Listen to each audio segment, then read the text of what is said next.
Bonjour à tous et bienvenue à ce nouveau Good Morning Market. Nous sommes le mercredi 22 janvier 2020 et les indices américains sont allés chercher des niveaux records hier avant de se replier en cours de session. Cependant, lors de la séance asiatique, un retour de l'appétit pour le risque s'est fait ressentir, notamment suite à une hausse qui permet d'effacer le repli de la veille avec le Nikkei au Japon qui termine en hausse de 0,7%, tandis que l'indice australien gagne près de 0,94%. Alors, donc dans ce contexte de propagation du coronavirus, la Chine va commencer un dépistage à l'échelle nationale afin d'en endiguer la propagation. Il faut noter que le nombre de décès est passé actuellement à 9.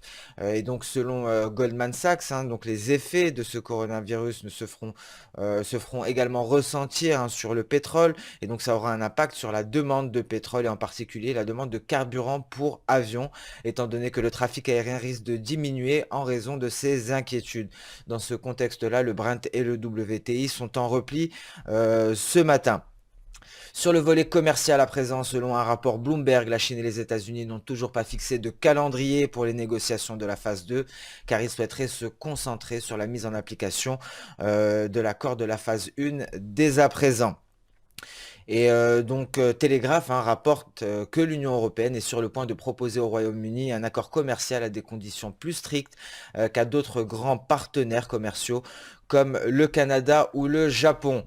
Et sur le volet des publications de résultats d'entreprise, nous avons pris connaissance des résultats d'IBM et de Netflix. Le BPA d'IBM s'est établi à 4,71 dollars, ce qui est conforme aux estimations et inférieur de 8% par rapport à l'année précédente. Netflix annonce un BPA largement supérieur pour le quatrième trimestre 2019 et un résultat supérieur de 97% en prévision et de plus de 300% par rapport à l'année précédente. Alors nous allons passer sans plus tarder sur le calendrier économique du jour. Donc très tôt, nous avons d'ores et déjà pris connaissance du sentiment du consommateur en Australie, un chiffre qui est ressorti inférieur aux attentes, ce qui a pesé sur l'OSI, mais ce n'est pas le seul facteur. Nous avons également ce coronavirus qui pèse sur l'AED. Cela est dû aux importantes migrations entre l'Australie et la Chine. Donc ce coronavirus qui impacte également l'AUD et ce sentiment du consommateur inférieur aux attentes pèse également sur les dollars des antipodes et plus particulièrement l'AUD. Alors nous prendrons également connaissance de données en provenance du Canada, mais avant cela, et cela n'est pas marqué dans le calendrier économique, Ursula von der Leyen s'adressera au Forum économique mondial de Davos. Alors hier, nous avons écouté avec attention le discours de Donald Trump, qui était d'ailleurs un non-événement, car le président américain a encore une fois énuméré tout ce qu'il a accompli au cours de sa présidence. Cependant, il y a eu quelques allusions concernant un important accord commercial avec l'Union européenne. Donc dans ce contexte, les marchés se concentreront sur toute remarque concernant le commerce dans le discours d'aujourd'hui, discours de la présidente de la Commission européenne. Et donc par la suite, nous prendrons connaissance de données en provenance du Canada, notamment l'inflation de l'IPC pour le mois de décembre, avec des prévisions qui tablent pour 2,2% en annuel, et donc conforme aux données précédentes. Mais au Canada, l'événement du jour sera la décision de la BOC. Donc il faut noter que la BOC maintient les taux d'intérêt les plus élevés parmi les pays développés et les taux devraient rester inchangés aujourd'hui car l'inflation se maintient près du point médian de l'objectif entre 1 et 3%. Et les données canadiennes restent solides et sont rassurantes. Et donc le rapport de la politique monétaire pour le quatrième trimestre sera publié 30 minutes après la décision qui interviendra donc à 16 heures et le rapport à 16h30 et une conférence de presse à partir de 17h15. Mais à noter également une donnée en provenance des États-Unis, les ventes d'immobilier, les ventes de logements existants pour le mois de décembre, attendues à 5,43 millions contre 5,35 millions précédemment, mais également à 22h40, un chiffre qui a été repoussé, qui est prévu habituellement pour mardi soir et dont nous prendrons connaissance ce soir étant donné que lundi était férié, c'est le rapport de l'API sur les stocks de pétrole brut. Alors on attend une contraction de 1,3 million de barils contre une hausse de 1,1 million de barils précédemment. Donc voilà pour le calendrier économique, hein. Concrètement, c'est la Banque centrale canadienne qui sera sous les feux de la rampe aujourd'hui. Alors nous allons passer sans plus tarder sur la plateforme Xstation 5 et nous allons donc débuter par le marché des changes et donc le dollar index qui intègre aujourd'hui son nuage, hein, et qui est tout de même en dessous de cette résistance qui correspond à une extension de palier de Kijun. Et l'euro-dollar, hein, quant à lui, est en train de confirmer ici le scénario baissier. Il se place actuellement en dessous des indices 86, l'objectif NT, et donc un franchissement, hein, de cet objectif est en train de confirmer le biais baissier. Attention tout de même, hein, il y a ici une oblique haussière, hein, qui pourrait freiner le repli de l'euro-dollar, donc une séance très certainement cruciale pour l'euro-dollar. Et donc le prochain événement, ainsi la prochaine chose à garder sous surveillance sera effectivement cette sortie de nuage par le bas si nous arrivons à valider le franchissement de cette oblique ici, mais également le franchissement de l'objectif NT sur l'euro-dollar. Et l'USD-Yen qui retrouve des couleurs, hein, suite au retour de l'appétit pour le risque que nous avons pu constater lors de la session asiatique. Cependant, hein, l'USD-Yen est toujours en dessous de cette première oblique, une oblique, hein, qui relie différents sommets depuis principalement le mois d'août 2019, mais attention à une autre oblique de long terme, cette oblique baissière ici qui pourrait faire office de résistance, hein. C'est une oblique qui est issue de l'hebdomadaire et c'est une oblique effectivement qui relie les plus hauts depuis l'année 2015, donc ce sera assez difficile, hein, pour l'USD-Yen de s'en affranchir. Donc effectivement un USD-Yen qui retrouve des couleurs, mais est-ce que l'USD-Yen parviendra à s'affranchir de toutes ces résistances, hein? On pourra constater cette oblique en hebdomadaire.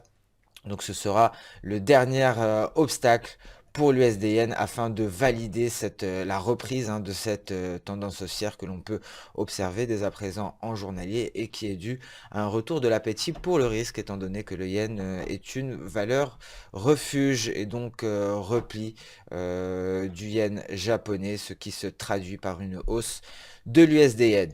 Et donc l'AUD qui perd du terrain, hein, suite à ce coronavirus, mais également suite au sentiment en Australie qui est inférieur aux attentes. Donc l'AUD-USD s'est replié en direction de sa SSA avant de retracer. Donc si ce repli, hein, se poursuit, on pourrait s'attaquer ici à cette oblique, ce qui permettrait tout d'abord de valider le franchissement de l'oblique, mais également de sortir du nuage par le bas pour nous donner un premier signal de vente. Un signal de vente qui par contre, hein, par la suite, si on poursuit à la baisse, qui devrait être validé par cette lagging span qui vient tout juste d'intégrer son nuage. Donc une configuration plutôt intéressante sur la USD, une configuration que nous suivrons avec attention. Et donc à quelques heures de la décision de la BOC, l'USD-CAD est venu ici s'écraser contre cette oblique, et donc c'est bien la résistance, hein, qui agit sur l'USD-CAD depuis ce début d'année, depuis le 9 janvier 2020 très exactement. Un USD-CAD qui s'est affranchi de sa Kijun, mais qui ne parvient pas à s'affranchir de cette oblique. Et la reprise, hein, de l'USD-CAD est due principalement à la baisse du pétrole, hein. Ici donc deux graphiques sont superposés, d'un côté le pétrole WTI, de l'autre côté l'USD-CAD, afin de constater ici la corrélation négative entre ces deux instruments, et donc une reprise de l'USD-CAD qui est favorisée par la baisse des cours des pétroles. Nous allons passer à présent sur le marché actions, notamment les indices boursiers. Nous allons débuter par les indices asiatiques. On peut constater ici, hein, que le yen japonais qui a progressé de 0,7, le Nikkei, pardon, qui a progressé de 0,7%, a pratiquement effacé toutes les pertes, hein, de la séance précédente, pour ici une clôture aux alentours de 23 000, 940. Le CHN Composite composite, l'indice chinois est revenu quant à lui hein, au cours d'ouverture du 21 janvier. Donc il a effacé toute la baisse. Il reste un gap qui n'est toujours pas comblé. Et ici, effectivement, hein, l'indice chinois se retrouve sous une résistance. Ce retracement de Fibonacci à 23,6%. Le DAX allemand qui en début de séance est allé chercher des nouveaux sommets à 13 633. Donc une impulsion haussière en début de séance hein, pour venir dépasser ici les sommets de 2018 à 13 633 points et qui vient à présent retracer pour se placer en dessous de la borne supérieure de ce canal haussier. Alors ici on peut constater hein, cette nette progression en données H4 en début de séance hein, ici pour aller chercher les 13 633. Actuellement en repli, le DAX se replace en dessous des 13 600 points. Donc attention hein, tout de même à ce genre d'impulsion haussière qui pourrait être annonciateur d'une correction hein, plus prononcée par la suite. C'est ce que l'on a vu hein, lors du mois de juillet 2019 sur le DAX. Une impulsion de ce type-là a été suivie par une correction de l'indice. Donc là, si cette poussée haussière hein, se maintient en cours de séance, on devrait aller rallier par la suite les 13 680. Attention tout de même, si on ne parvient pas à continuer la construction hein, de cette jambe haussière, on pourrait assister à une correction sur le DAX allemand. Le CAC 40, hein, quant à lui, ne parvient pas à marquer de nouveaux sommets à l'image des indices américains mais également à l'image du DAX et donc un gap haussier qui est dû au retour de l'appétit pour le risque. C'était le cas également hein, sur le DAX. On peut constater ce gap haussier qui est d'ailleurs sur le DAX allemand un gap breakaway, un gap qui permet de s'affranchir d'une résistance et donc une configuration similaire peut être constatée sur le CAC 40, sur l'indice français, un gap breakaway qui permet de s'affranchir de cette Tenkan en palier et on peut le constater également ici. Ce gap breakaway permet ici de s'affranchir de cette résistance que l'on peut hein, constater en données H1 et même en données H4. Donc des gap breakaway en Europe. Après cela, nous repartons à la baisse, hein, que ce soit pour le CAC 40 ou pour le DAX. Ici, concernant le CAC 40 en données H1, il est actuellement en train de s'attaquer aux 6057 et en cours de comblement du gap. Cela pourrait donc, après cela, on pourrait très certainement assister à un repli en direction des 6045. C'est bien ici le support pour le CAC 40. Et le S&P 500 toujours sur ses sommets qui poursuit à la hausse hein, au vu du futur sur S&P 500. Et donc cela est dû à la hausse que l'on a pu constater en Asie, un soulagement hein, quelque peu, un retour plutôt de l'appétit pour le risque qui se traduit ici par une hausse du futur sur le S&P 500 qui pourrait marquer de nouveaux records aujourd'hui. Nous allons passer à présent sur le volet des matières premières. Nous allons débuter par l'or qui continue ici sa compression aux alentours des 1550 $ après avoir tenté de se libérer de cette zone de consolidation. L'or est revenu ici à ce niveau. Le scénario haussier est largement hein, d'actualité. Tant que l'or se maintient à 1550 $, hein, malgré des indices qui poursuivent à la hausse, il faut noter que l'or continue sa consolidation et ne se replie pas. Le pétrole WTI, quant à lui, se replie hein, considérablement. Cela est dû également à la propagation de ce coronavirus qui pèse donc sur les transporteurs aériens, ce qui entraîne donc une baisse de la demande de pétrole. Hein. Et donc malgré ce signal baissier, le pétrole se maintient sur ce support ici, sur son nuage journalier. À noter ici sur le pétrole WTI le franchissement de F3. Le franchissement de F3 est un signal de vente. Cependant, le WTI a trouvé un support, et ce support n'est autre que le nuage journalier qui accompagne les cours depuis le 15 janvier. Donc malgré un signal de vente qui nous est donné ici, nous avons un important support, le nuage journalier, qui est renforcé ici par cette extension de SSB. Donc un biais clairement baissier sur les pétroles, mais donc nous sommes dans l'attente de signaux plus concrets, notamment les franchissements de ces différents supports. Il est intéressant également de constater ici ces différentes fan lines, la F1, F2, F3. Donc en début de tendance haussière, les cours collés à F1, nous avons eu un franchissement de F2, un pullback aux alentours de F2, F2 qui devient ici résistance avant un repli en direction de F3. F3 en tant que support permet une impulsion haussière. On est reparti chercher F2 en tant que résistance avant de se replier pour un franchissement de F3, et donc F3 qui était le dernier rempart avant le nuage journalier. À présent, le WTI est quasiment en contact de sa SSA. Et le café est allé chercher le dernier objectif ici, l'objectif E. Nous attendons à présent un rebond, donc le scénario est toujours d'actualité, le scénario est même renforcé.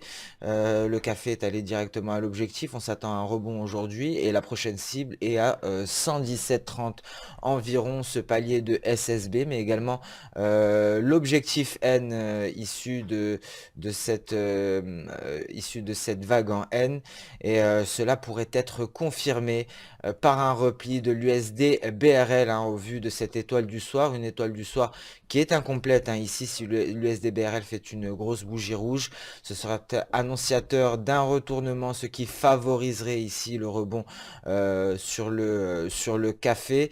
Donc bien entendu, ce rebond dépendra énormément de l'évolution de l'USD BRL, mais l'USD BRL pourrait invalider ici le franchissement de cette résistance en repartant à la baisse. Donc la bougie journalière sur l'USD BRL pour ce mercredi 22 janvier sera décisive.